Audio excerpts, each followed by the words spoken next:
mereka diberi makan tidak layak, hanya 2 kali sehari. Yang keenam, mereka tidak digaji selama bekerja.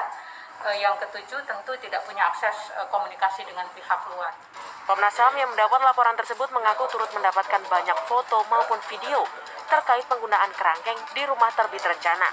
Tak mau buang waktu, Komnas HAM akan mendalami dugaan ini dan segera memeriksa keberadaan kerangkeng itu. Tadi sebelum komunikasi sama Mbak Ani, sebelum datang kami juga komunikasi sama teman-teman di internal pemantauan. Jadi ini kami akan tangani dalam skema urgent response cepat. Itu ya, karena ini jelas ada penjaranya, ada orangnya, ada jumlah orangnya, makanya kami akan segera respon ini dengan baik.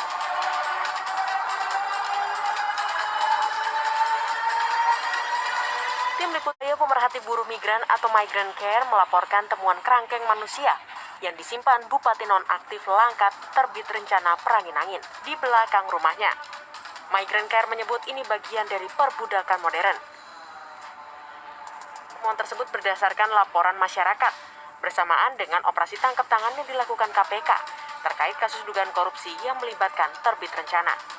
Pihaknya menemukan ada 40 orang pekerja sawit yang diduga bekerja di ladang milik Bupati Langkat namun mendapat perlakuan kejam dan tidak manusiawi dengan menampung di dalam kerangkeng yang berada di dalam rumahnya. Dan juga sebagai perbudakan modern dan juga perdagangan manusia. Pertama adalah Bupati itu membangun semacam penjara gitu ya, kerangkeng di dalam rumahnya. Yang kedua, kerangkeng itu, penjara itu dipakai untuk menampung para pekerja mereka setelah mereka bekerja. Yang ketiga, mereka tidak punya akses untuk kemana-mana. Yang keempat, mereka mengalami penyiksaan, dipukul, lebam dan luka. Yang kelima, mereka diberi makan tidak layak, hanya 2 kali sehari. Yang keenam, mereka tidak digaji selama bekerja. Yang ketujuh, tentu tidak punya akses komunikasi dengan pihak luar.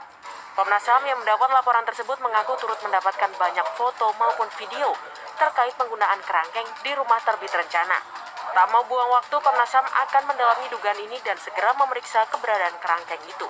Tadi sebelum komunikasi sama Mbak Ani, sebelum datang kami juga komunikasi sama teman-teman di internal pemantauan. Jadi ini kami akan tangani dalam skema urgent response cepat. Itu ya, karena ini jelas ada penjaranya, ada orangnya, ada jumlah orangnya, makanya kami akan segera respon ini dengan baik.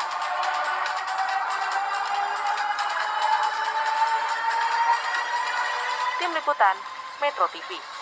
Saat berdasarkan keterangan dari Bupati Langkat bahwa kerangkeng tersebut diperuntukkan bagi pecandu narkoba. Disebutkan kerangkeng ini merupakan tempat rehabilitasi yang dibuat secara pribadi dan sudah berlangsung selama 10 tahun. Kapolda Sumatera Utara menyebut berdasarkan keterangan dari terbit, luka-luka yang dialami oleh orang-orang yang ada di dalam kerangkeng ini dialami karena perlawanan saat akan dimasukkan ke dalam kerangkeng.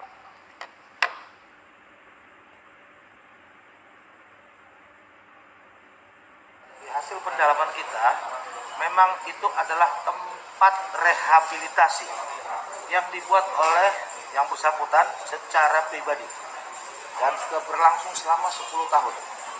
10 tahun. Untuk merehabilitasi korban-korban narkoba, ya, pengguna narkoba. Dan teman-teman kalau lihat kemarin di situ, itu adalah pengguna narkoba yang baru masuk 2 hari dan malamnya sebelum dilakukan kita melakukan operasi.